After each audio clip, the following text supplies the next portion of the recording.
এক বাটি সুজি দিয়ে আজকে আমি বানাবো দারুণ টেস্টি আর হেলদি ব্রেকফাস্ট একটা রেসিপি আপ্পম। আর এই আপ্পমকে খাওয়ার জন্য আমি একটা দারুণ টেস্টি চাটনির রেসিপি শেয়ার করব। নমস্কার বন্ধুরা, সীমাস কিচেনে আপনাদের স্বাগত। এই রেসিপির জন্য আমি অনেক ভেজিটেবল নিয়েছি, সেই ভেজিটেবলগুলো আগে আমি চপ করে কেটে রেখেছি। তার মধ্যে পেঁয়াজ, বিনস, গাজর, টমেটো, শিমলা মির্চ, বাঁধাকপি আর ধনেপাতা, কাঁচা লঙ্কা।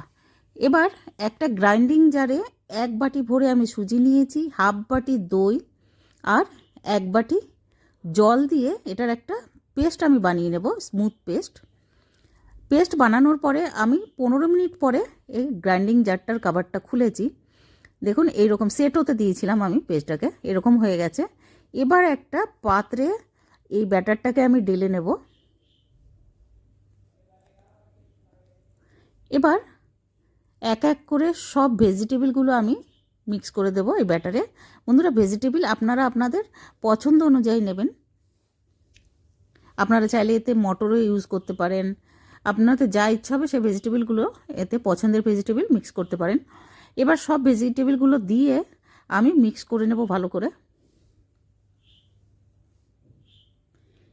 এবার আমি দিয়ে দেব 1 চামচ কাশ্মীরি রেড চিলি পাউডার, দিয়ে আবারও মিক্স করে নেব। এটা বন্ধুরা খেতে দারুণ লাগে, অবশ্যই একবার বানিয়ে নেবেন বাড়িতে।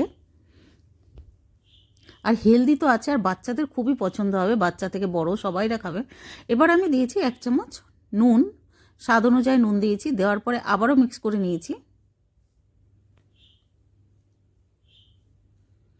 এবার আমি একটা তড়কা প্যানে সর্ষের তেল 3 টেবিল স্পুন মতন দিয়েছি। তেলটা গরম হয়ে এলে দিয়েছি রাই সর্ষে আর কারি পাত্তা। রাই সর্ষেটা যখন ফুটতে শুরু করেছিল তখনই আমি কারি পাত্তাটা দিয়েছিলাম। এবার দিয়েছি ছোটো চামচের হাফ চামচ হিং। দেওয়ার পরে এই ব্যাটারটা আমি যে বানিয়ে রেখেছিলাম তাতে আমি 1 চামচ ডেসিকেটেড কোকোনাট মানে শুকনো নারকোল, আমি নারকোলের পাউডার দিয়েছি। আর সঙ্গে এই তরকাটাকেও আমি দিয়ে এবার মিক্স করে নেব। এবার দিয়েছি একটা ব্লু কালারের প্যাকেটের ছোট প্যাকেট, 10 টাকাওয়ালা প্যাকেটের ইনো। এই ইনোটাই খাবারের জন্য ইউজ করলে বেশি ভালো, এটা কোনো এক্সট্রা কোনো স্মেল থাকে না, নইলে অন্যগুলোতে যেমন লেমনের স্মেল থাকে এরকমই। এবার আমি আপ্পম প্যানটাকে একটু গরম হয়ে গেলে 1 ড্রপ করে তেল ঢেলে দিয়েছি।